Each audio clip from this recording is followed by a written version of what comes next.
এত কিছু চোখে দেখার পরেও মানুষকে বোঝাতে হয় যে হাতে সময় কম। আল্লাহ পাকের গজব একটার পর একটা আসতে আছে, দেখতে পারতেছেন না? সামনে যে বড় সড়ো কোনো বন্যা হয় কিনা আল্লাহ ভালো জানে। বলা হচ্ছে যে একটা জলোচ্ছ্বাসের ঝুঁকির মধ্যে আছে বিশ্বের বহু কান্ট্রি জলোচ্ছ্বাস, বড় একটা জলোচ্ছ্বাসের হুমকির মধ্যে আছে। 20 ফুট থেকে 25 ফুট পানি উঠে যাবে, উঠে উপকূলবর্তী অঞ্চলগুলো ডুবিয়ে দিবে। এটা এখন গবেষকরাই বলছেন, বিজ্ঞানীরা। আর আমরা তো আগেই বলেছি, যখন একটা জনপদের মধ্যে শিরকের পাপ বেশি হয়, কোন পাপ? শিরকের পাপ। শিরক শুধুমাত্র ওই মূর্তি পূজা করাই শিরক নয়, আপনাদেরকে জানাই দিতে চাই, কবর পূজা করাও শিরক।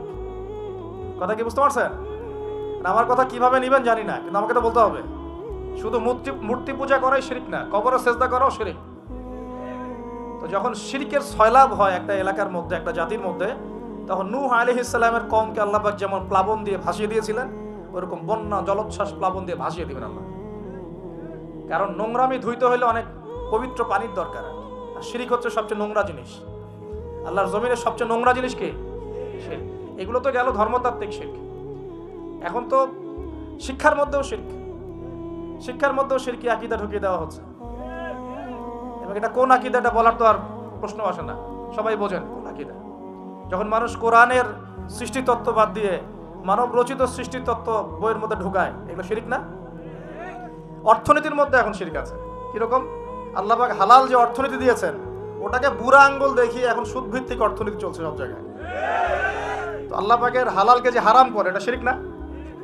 এটা সূরা তওবা পড়বেন, সূরা তওবার 31 নম্বর আয়াত।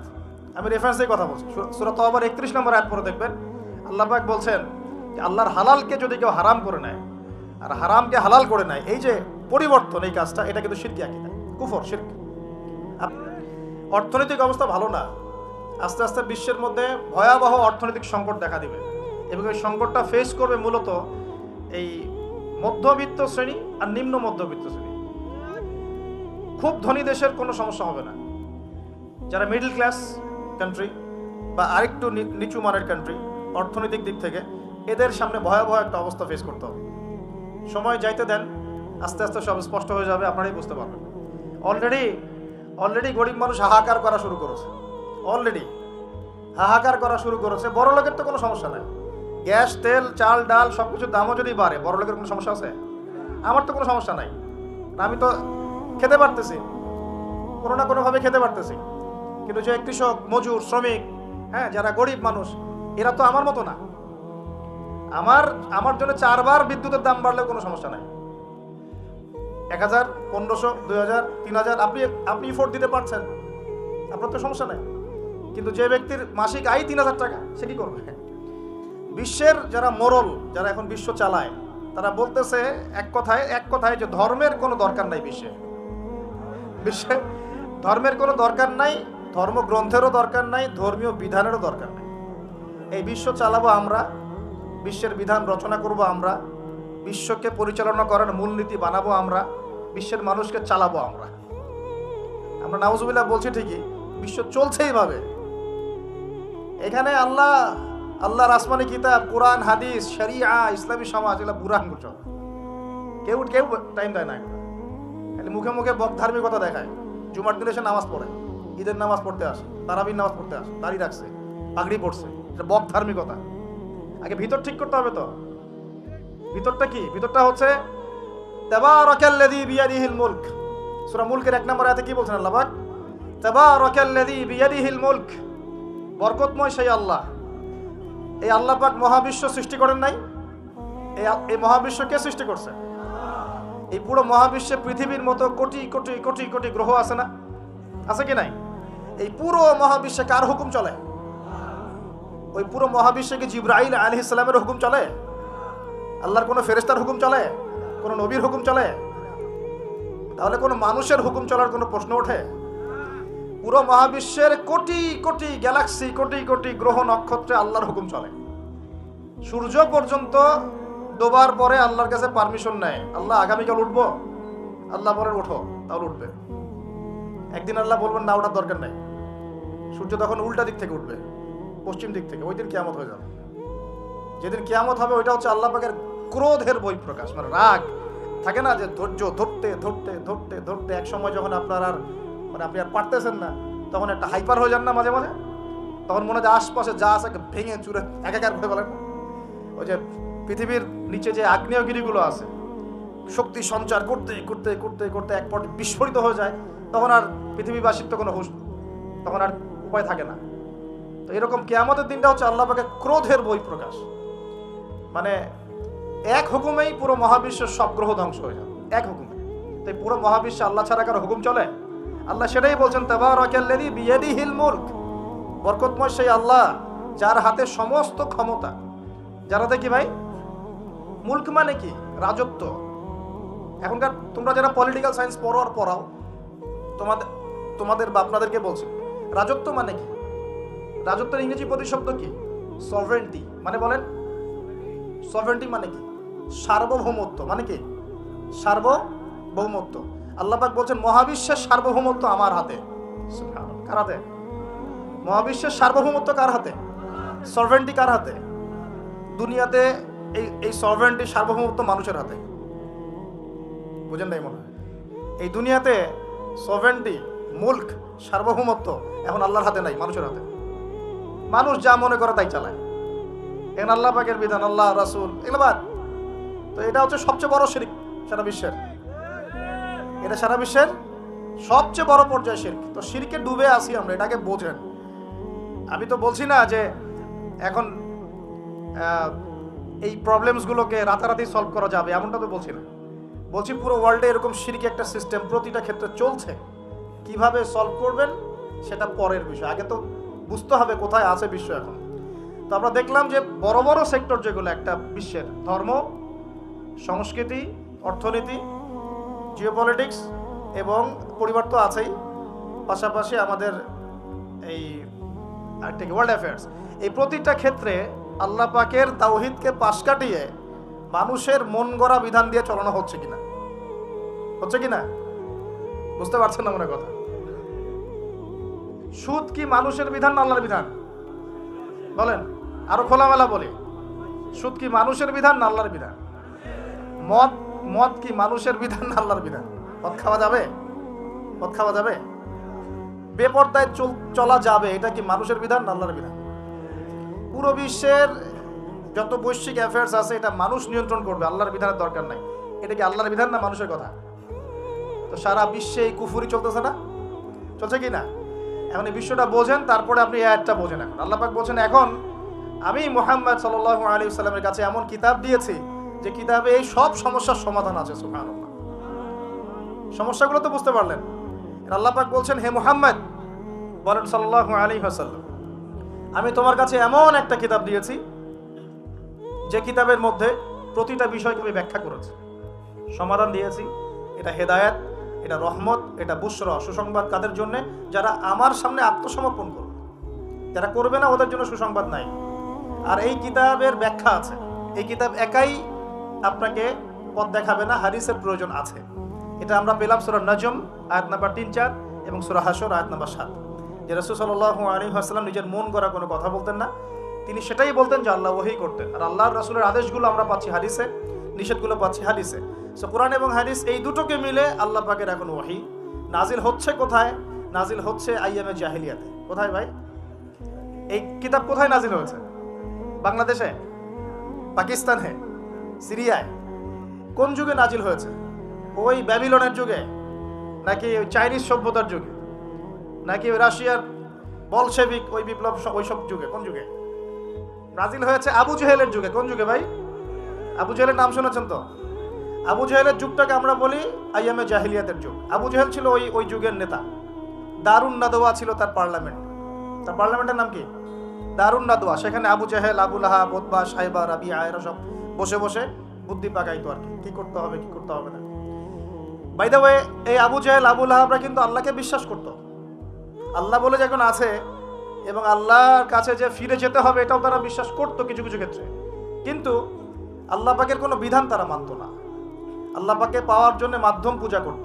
তারা কিন্তু 360টা মূর্তির পূজা এই কারণে করতো না, যে তারা আল্লাহকে বিশ্বাস করে না এমন নয় বিষয়টা। তারা আল্লাহকে বিশ্বাস করত, আল্লাহকে পাওয়ার মাধ্যম হিসেবে তারা এগুলোর পূজা করত। সূরা জুমার পড়েন, সূরা জুমারের 1, 2, 3 আয়াত পড়ে দেখেন।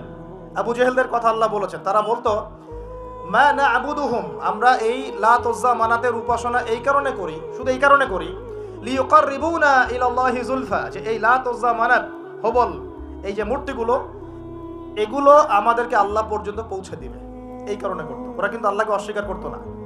এমনকি বদর যুদ্ধে যাওয়ার সময়ও আবু জেহেল কিন্তু কাবা ঘরে দোয়া করে গেছে। তারা কিন্তু হজ ওমরাও করতো, বিকৃত হজ ওমরা করতো। তো এটা মনে করবেন না যে আবু জেহেলরা আল্লাহকে বিশ্বাস করতো না। এবার আবু জেহেলকে চিনতে পারছেন? আবু জেহেল কেমন ব্যক্তি, যে আল্লাহকে বিশ্বাস করে ঠিকই, কিন্তু আল্লাহ পাকের কোনো বিধান মানতে চায় না। তো এখন এই 90 আবু জেহেলরা আমাদের সমাজে আছে কি নাই বলে? আমি কি মিলাইতে পারতেছি? আমি আমার চেষ্টা করছি আপনাদেরকে সহজ করে বোঝানোর জন্য, কিন্তু পারছি কিনা জানি না।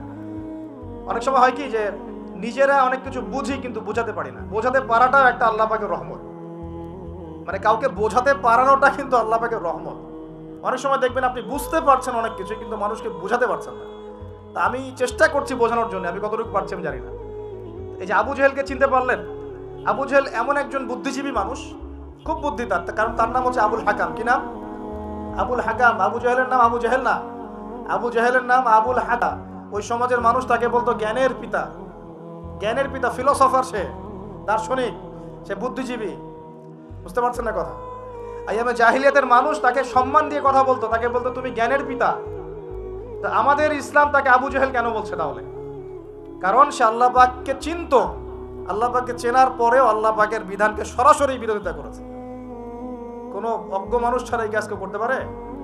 এখন বলেন এরকম মানুষ সমাজে আছে কি নাই? এই 90 আবু জেহেলরা আছে না নাই? আছে রে ভাই, আছে, আছে না? এরকম মানুষও পৃথিবীতে সমাজে আছে। তো এখন বলেন আবু জেহেলদের যুগে আল্লাহ পাক কোরআন হাদিস নাজিল করলেন কেন? কি প্রয়োজন ছিল?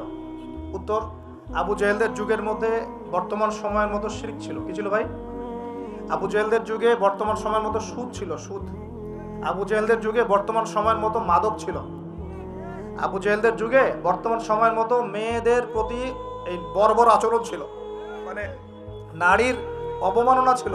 বরং আমি খোলামেলাই বলি, আবু জেহেলের যুগ থেকে এই যুগে নারীর অবমাননা আরো বেশি। আবু জেহেলের যুগে এত ধর্ষণ হয় নাই।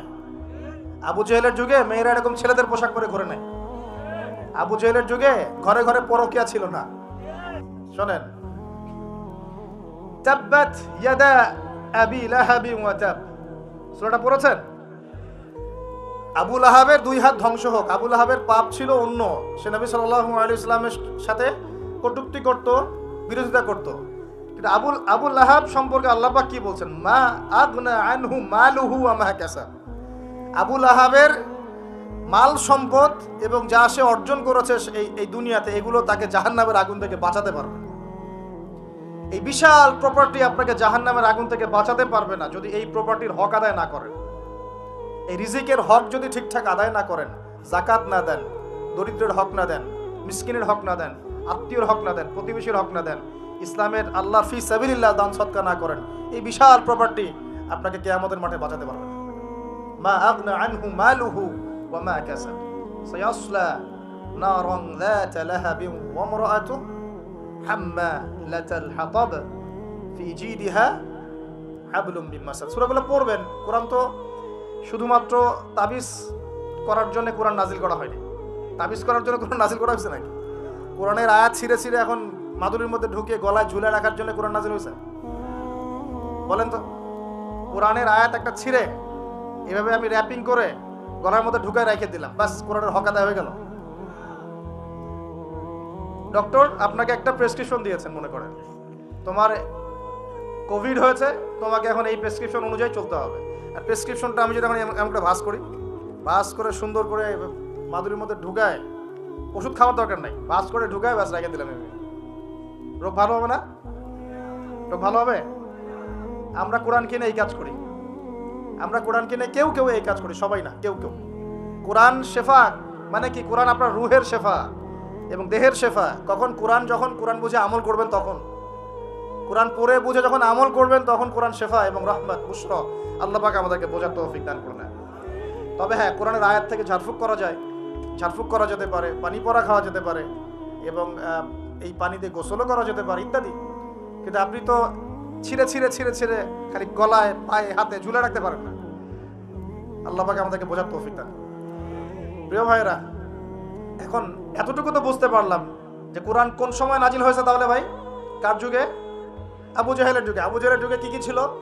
এখনকার মতো শিরক ছিল, এখনকার মতো সুদ ছিল, এখনকার মতো মাদক ছিল, এখনকার মতো মেয়েদের অবমাননা ছিল, আরও একটা ছিল এখনকার মতো যে গোত্রীয় হানাহানি। দেখেন না এখন হানাহানি, মারামারি, রাহাজানি বিশ্বে বিশ্বে, দেশে দেশে, দলে দলে, এই পলিটিক্যাল দল ওই পলিটিক্যাল দলে, আবার এই ধর্মীয় দল এই ধর্মীয় দলে, এই যে হানাহানি, গোত্রীয় হানাহানি, এই হানাহানি ছিল আইয়ামে জাহিলিয়াতের একটা বড় নিদর্শন। তো এরকম একটা সমাজে আল্লাহ পাক কোরআন এবং হাদিস নাজিল করলেন কেন? ইসলামী সমাজ গঠন করার জন্য, যেটা আপনি টপিক দিয়েছেন। এখন ইসলাম কি আর সমাজ কি? ইসলাম হচ্ছে এক কথায় আল্লাহর সামনে আত্মসমর্পণ করা। আল্লাহর সামনে আত্মসমর্পণ মানে কি? আল্লাহ কি আমার সামনে দাঁড়িয়ে আছেন? আল্লাহ পাক কি আমার সামনে দাঁড়িয়ে আছেন? আমি কি পায়ে সেজদা করব? আল্লাহর সামনে আত্মসমর্পণ মানে কি? আল্লাহ পাককে চোখে দেখা যায়? আল্লাহ রাব্বুল আলামিনকে দুনিয়ার কোনো চোখ দেখতে পারবে না, সুবহানাল্লাহ। হ্যাঁ, জান্নাতে যারা যাবে তারা আল্লাহকে দেখতে পারবে ইনশাআল্লাহ। আর ইনশাআল্লাহ আমরা আশা করি আমরা সেই কাতারভুক্ত হব ইনশাআল্লাহ। একদিন না একদিন আমরা আল্লাহকে দেখবো ইনশাআল্লাহ। নবীজিকে আয়েশা রাদিয়াল্লাহু আনহা বলছিলেন, আল্লাহ পাককে কিভাবে দেখবে মানুষ ইয়া রাসূলুল্লাহ সাল্লাল্লাহু আলাইহি ওয়াসাল্লাম? তিনি বলছেন যে তোমরা পূর্ণিমার চাঁদ দেখতে তোমাদের কোনো অসুবিধা হয়? তখন সাহাবীরা বলছেন, না, পূর্ণিমার চাঁদ তো আমরা জাজল্যমান দেখতে পারি। ঠিক এভাবেই তোমরা আল্লাহকে দেখবে ইনশাআল্লাহ। এটা হবে জান্নাতের সবচেয়ে বড় নিয়ামত। জান্নাতের সবচেয়ে বড় নিয়ামত হচ্ছে আল্লাহর দর্শন, দিদার। তো এই দুনিয়ার চোখ আল্লাহকে দেখবে না, তাহলে আল্লাহ পাক কিভাবে আমাদের সাথে যোগাযোগ করবেন? আল্লাহ পাক এই দুনিয়ার মধ্যে কিছু মানুষকে বাছাই করবেন নবুয়ত দেওয়ার জন্য। কি দেওয়ার জন্য? নবুয়ত। যে মানুষদের সাথে আল্লাহ পাক যোগাযোগ করবেন আল্লাহর ওহির মধ্য দিয়ে। কিসের মাধ্যমে? ওহিটা কি সরাসরি নেমে আসবে না কেউ নিয়ে আসবে? এখন কেউ নিয়ে আসবে, কে নিয়ে আসবে? তার নাম হচ্ছে জিবরাইল আলাইহিস সালাম। কি নাম? আল্লাহ রব্বুল আলামিন জিবরাইল আলাইহিস সালামের মাধ্যমে কোরআন সুন্নাহর এই ওহী সর্বশেষ নবী মুহাম্মদ সাল্লাল্লাহু আলাইহি ওয়াসাল্লামের কলবে ওহী করেছেন। খুশি হন নাই? কোন যুগে ওহী করেছেন? আবু জাহেলের যুগে। কোন যুগে? যে যুগটার সাথে আমাদের যুগের মিল আছে। আচ্ছা, এখন আল্লাহ পাক বলেছেন এর সামনে তোমরা মাথা নত করো। মাথা নত মানে কি? জাস্ট মাথাটা নত করে দেওয়া? মাথা নত মানে নিজের ইচ্ছাকে সঁপে দাও, নিজের ইচ্ছাকে সঁপে দাও। মন চাচ্ছে আমি নামাজ পড়বো না, আল্লাহ বলছেন পড়তে হবে, এর নাম সঁপে দেওয়া। মন চাচ্ছে আমি একটু মদ খাই, আল্লাহ বলেছেন খাওয়া যাবে না, হারাম, এর নাম সঁপে দেওয়া। মন চাচ্ছে একটা মেয়ের সাথে একটু কি করি, ডেটিং করি, একটা মেয়েকে নিয়ে ফুর্তি করি, আল্লাহ বলছেন জেনা করা যাবে না, এর নাম সঁপে দেওয়া। মন চাচ্ছে ভরপেট খাই রমজান মাসে, আল্লাহ বলছেন না, রমজান মাসে খাওয়া যাবে না, রোজা রেখে, এর নাম সঁপে দেওয়া। মন চাচ্ছে সম্পদের পাহাড় গর্ব, কাউকে কিছু দিব না, আল্লাহ বলছেন না, নেশাব হয়ে গেলে জাকাত দেওয়া লাগবে, এটা হলো সঁপে দেওয়া। সঁপে দেওয়া মানে কি? আল্লাহ পাকের বিধিবিধানের সামনে নিজের ইচ্ছাকে আত্মসমর্পণ করা। আল্লাহ যা বলেছেন আমি তাই করব, যা ছেড়ে দিতে বলেছেন ছেড়ে দিব, দ্যাটস অল। এর নাম ইসলাম। ইসলাম হলো এই বিষয়টার নাম, নিজের ইচ্ছাটাকে আল্লাহ পাকের বিধানের সামনে আত্মসমর্পণ করে দেওয়া। আমরা অনেকেই বলি ইসলাম মানে কি? শান্তি। এই যে শান্তি, এই শান্তি ব্যাখ্যা দিয়ে দিয়ে কি করা হচ্ছে জানেন? ওই যে বদর, উহুদ, খন্দক, খায়বার, হুনাইন, মুতা, এইসব ইতিহাসগুলোকে সরিয়ে দেওয়া হচ্ছে। ইসলাম মানে তো শান্তি। ইসলাম শান্তির সাথে আবার এসবের কি সম্পর্ক? শান্তির সাথে মোতার যুদ্ধের কি সম্পর্ক? যুক্তি দিচ্ছে শান্তির সাথে বদর যুদ্ধের আদর্শের কি সম্পর্ক? ইসলাম মানে তো শান্তি। ইসলাম মানে শান্তি কখন? ইসলাম মানে হলো আত্মসমর্পণ। যখন একজন মানুষ নিজের ইচ্ছাকে আল্লাহর সামনে সঁপে দিবে, এর মধ্য দিয়ে সে শান্তি অর্জন করবে ইনশাআল্লাহ। মানে নিজের ইচ্ছাকে আল্লাহর সামনে সঁপে দিলে পরে শান্তি পাওয়া যায়। কারণ আমি তো জানি না যে আমার জন্য কোনটা ভালো কোনটা মন্দ। কে ভালো জানে? যিনি আমাকে সৃষ্টি করেছেন। মনে করেন আপনি একটা মোবাইল ফোন বানিয়েছেন, আপনি এটার মেকার বা ক্রিয়েটর। এখন আপনার চেয়ে কি কেউ ভালো জানে এই ফোনের মধ্যে কি আছে? বলেন। আপনি একটা কম্পিউটার ফাংশন করেছেন, একটা সফটওয়্যার তৈরি করেছেন, একটা অ্যাপস তৈরি করেছেন। আপনার চেয়ে কি কেউ ভালো জানবে এই অ্যাপস কি কাজ করতে পারে, এই সফটওয়্যার কি কাজ করতে পারে, এই কম্পিউটারের ফাংশন কি?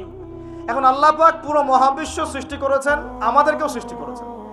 এখন আমাদের জন্য কোনটা ভালো কোনটা খারাপ, কোনটা হক কোনটা বাতিল, কোনটা ন্যায় কোনটা অন্যায়, কোনটা করলে আমরা দুনিয়ায় ভালো থাকবো, পরকালে ভালো থাকবো, এটা কি আল্লাহ পাকের চেয়ে ভালো কেউ জানবে?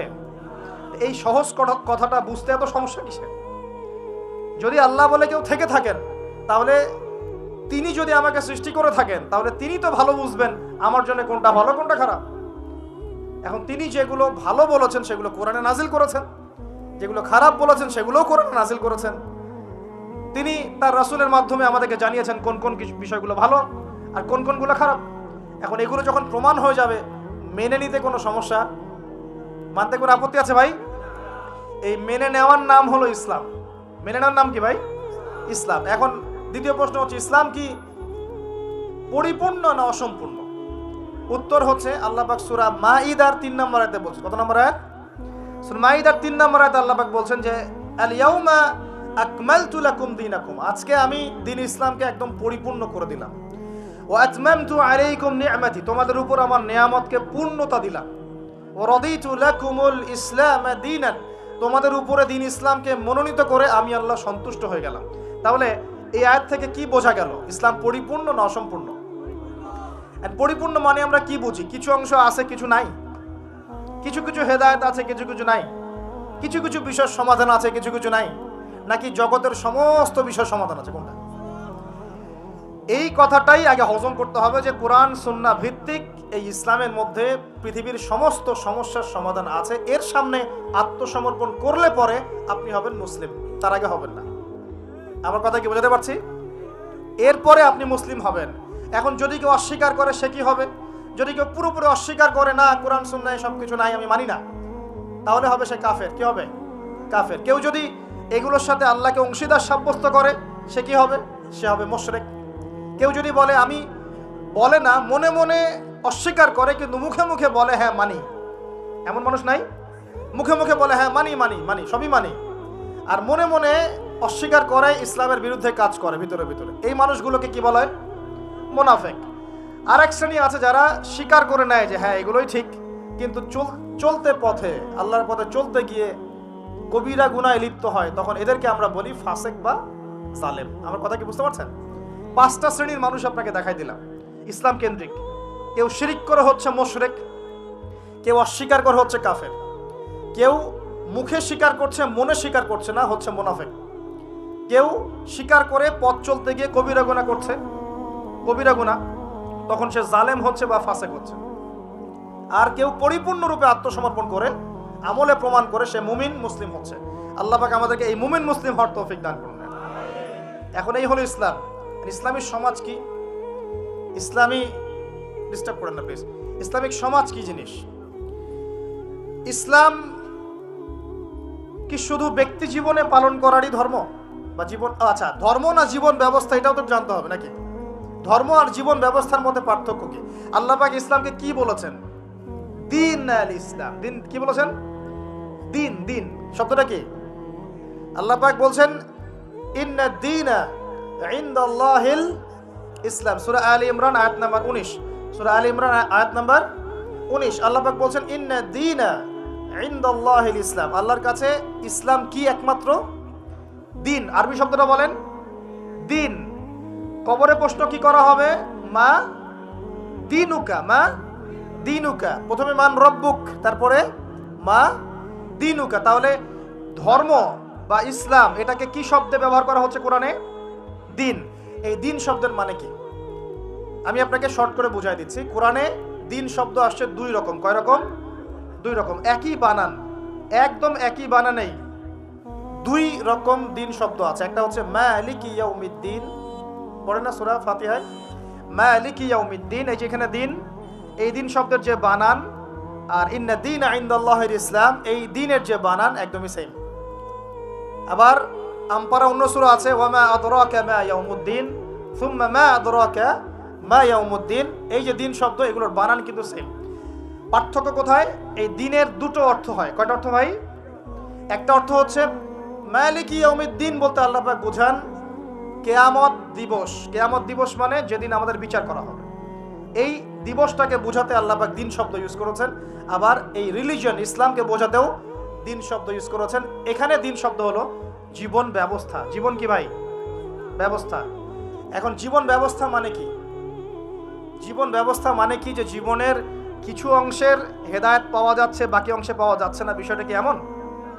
নাকি জীবন ব্যবস্থা মানে জীবনের প্রতিটা ক্ষেত্রে সমাধান আছে এমন? বলেন, উত্তর দেন।